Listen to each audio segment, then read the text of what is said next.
Buenos días, Dios le bendiga a todos. En esta oportunidad quiero traerles el tema sobre la creencia de los adventistas del séptimo día, sobre Satanás como coadjutor de la salvación.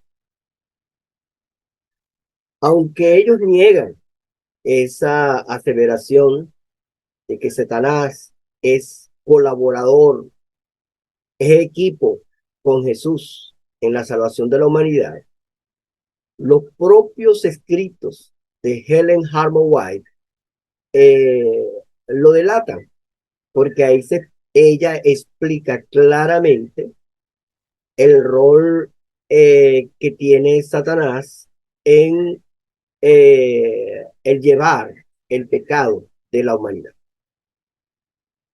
Vamos a hacerle una entrevista entonces a la hermana Elena y nos va a contestar por medio de su libro El conflicto de los siglos. Preguntemos a la hermana Elena, ¿perdonó Cristo los pecados en el momento de su muerte y resurrección? ¿Qué responde ella en su libro El conflicto de los siglos? Ella responde, la sangre de Cristo aseguró su perdón, pero no obstante, sus pecados permanecieron aún escritos en los libros de registro. Ella está explicando aquí que la sangre de Cristo no ah, tuvo efecto sobre los pecados escritos en los libros. Si el sacrificio de Cristo no tuvo ningún efecto sobre esos pecados que nos acusan, ¿qué función entonces tuvo el sacrificio de Jesucristo? Sigamos preguntándole a él. ¿Para qué Cristo entró en el santuario en el 1844? Ella responde que en el 1844 Cristo entró entonces en el lugar santísimo del santuario celestial para cumplir la obra final de la expiación preparatoria a su venida. Podríamos preguntarle, ¿por qué tardó tanto en entrar al lugar santísimo? La Biblia dice de que cuando él muere, el velo del templo se rasgó y se pudo ver el lugar santísimo.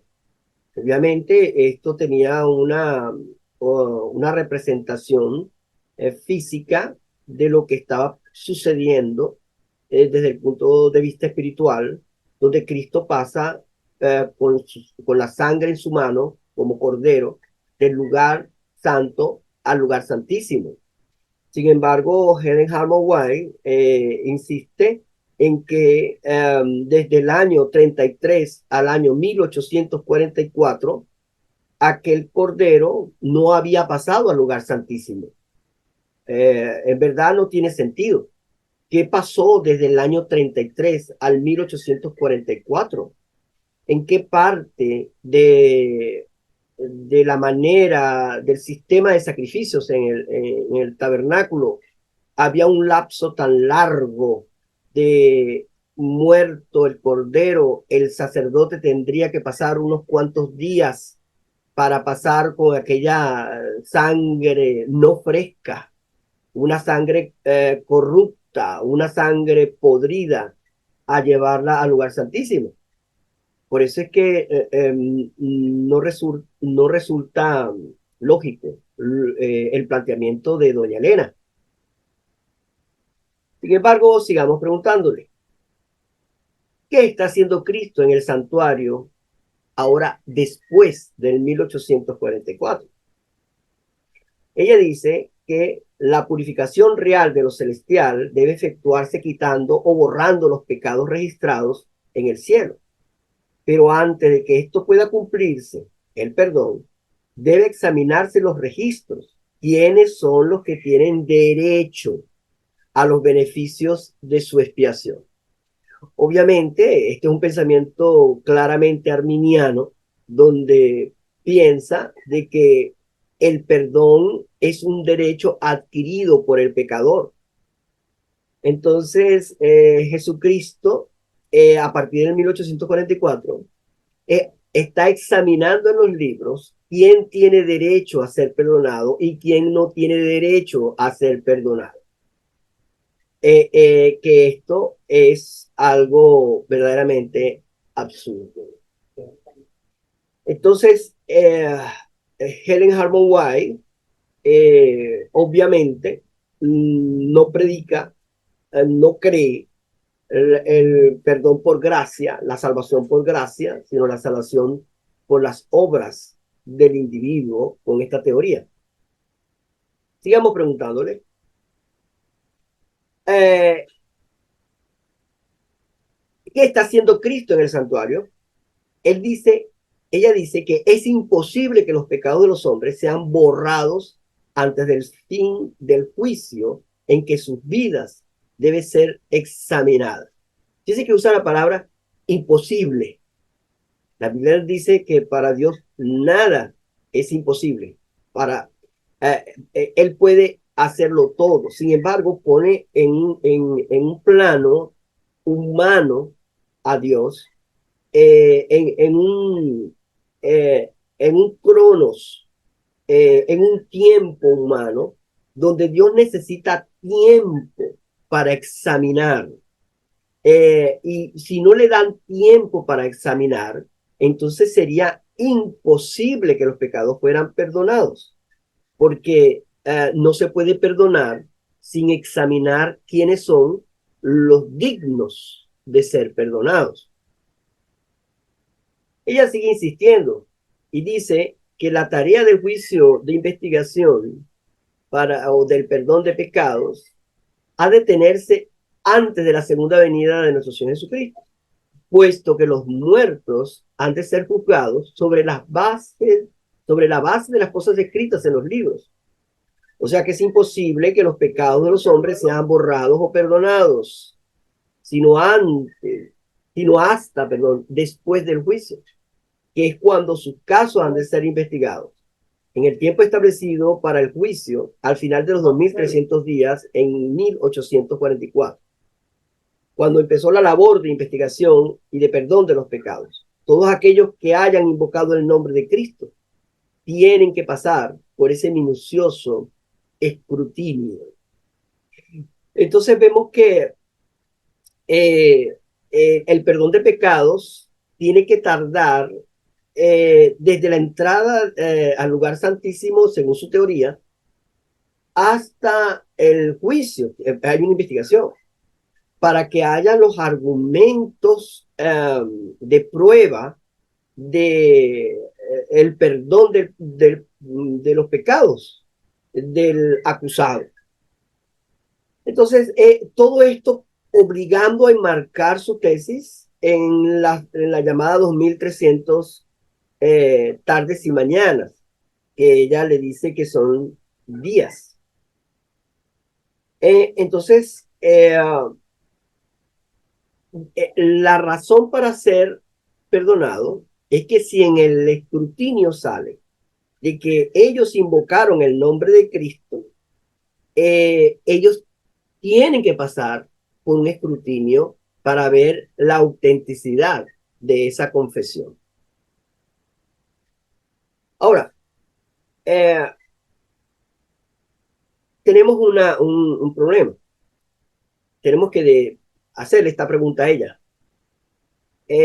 ¿No llevó nuestros pecados en la cruz y canceló nuestra deuda de pecado, nuestro Señor Jesucristo?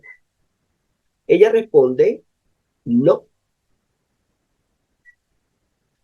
Argumentando en su libro, en la página 415, dice, porque el sumo sacerdote representaba a Cristo como mediador. El macho cabrío simbolizaba a Satanás, autor del pecado, sobre quien serán colocados finalmente los pecados de los verdaderamente arrepentidos. Para Elena de White, eh, los dos animalitos, el que era muerto y el que era suelto, obligatoriamente representa dos personajes distintos.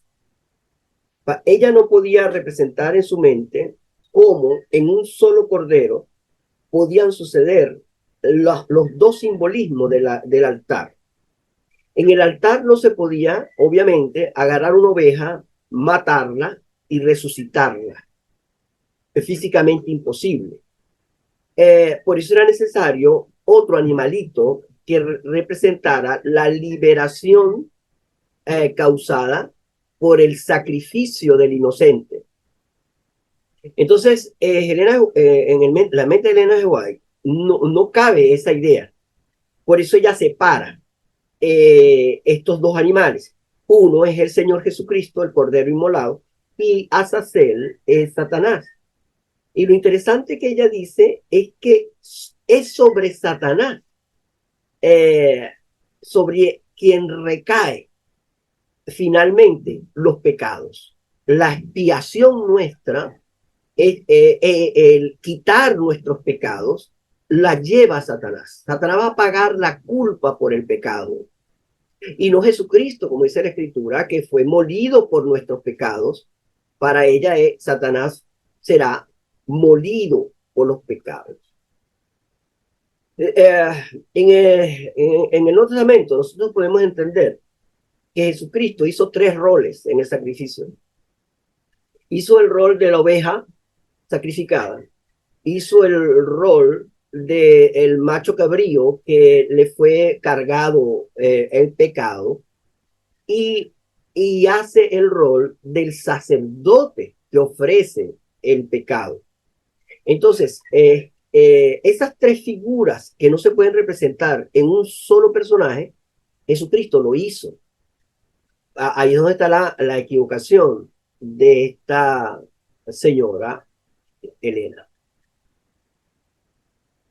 Ahora, quiere decir que Satanás llevará nuestros pecados. Ella en su escrito, aunque no lo dice explícitamente, lo dice implícitamente. Sí, Satanás llevará nuestros pecados. En su libro dice, Cristo, en virtud de su propia sangre, quite del santuario celestial los pecados de su pueblo. Él los pondrá sobre Satanás, el cual es la consumación del juicio, debe cargar con la pena final. Ella está aseverando de que la pena de nuestros pecados será echada sobre Satanás. Satanás entonces va a pagar nuestra culpa de pecado. Él va a llevar nuestra responsabilidad. Satanás nos va a estar representando a nosotros en el infierno. La palabra del Señor nos dice a nosotros que en la muerte de nuestro Señor Jesucristo, según Pedro, él bajó a las profundidades, estuvo donde estaban las almas encarceladas. Como los adventistas no creen en el estado intermedio, ni creen esa posibilidad de que el sacrificio de Jesucristo como hombre fue al lugar donde van los pecadores después de la muerte.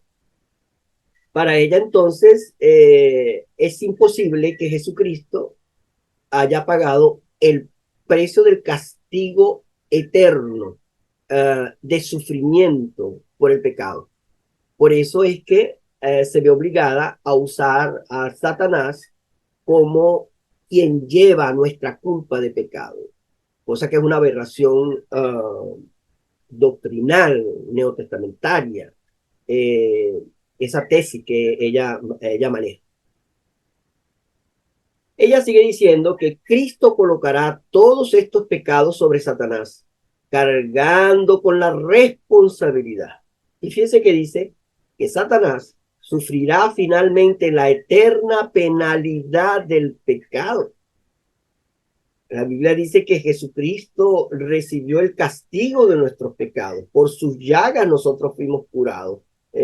Nuestros pecados todos fueron sobre él.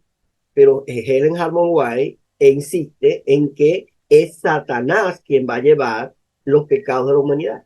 Entonces, Cristo y Satanás forman un equipo, según la mentalidad de esta mujer. eh, Cristo nos quita el pecado, pero no se identifica con ese pecado, sino se lo pone a Satanás para que él lleve la culpa del pecado. Entonces, ellos dos forman parte de una llave, una llave de salvación. Por eso es que se le dice que Satanás, en su teoría, es coadjutor de la salvación. Pienso creo que he tratado de dar a entender la posición de los adventistas en cuanto a la salvación. Por eso es que los adventistas no son evangélicos. Los adventistas, aunque son muy buenas personas, muy decentes y muy ordenaditos en sus cosas, el concepto que tienen de Jesucristo es completamente equivocado. El concepto del sacrificio de Jesucristo en la cruz del Calvario, su cristología, está muy lejana de la interpretación del Nuevo Testamento, porque el adventismo está basado en mentiras. Para poder mantener la primera mentira, se necesita la segunda mentira. Y la primera mentira que está basada su doctrina, es la falsa profecía el falso cumplimiento de la profecía de Guillermo Miller de que Cristo iba a venir en el 1844. Y como Cristo no vino en el 1844, ellos fabricaron una parafernalia para poder explicar qué sucedió en el 1844. Entonces, sobre esa base de mentira, construyeron otras mentiras hasta llegar a decir entonces que Satanás es el coadjutor, juntamente con Jesucristo, obviamente, de nuestra salvación. Eh, Doctrina aberrante que nos separa definitivamente de este tipo de doctrina. Dios lo diga y me guarde.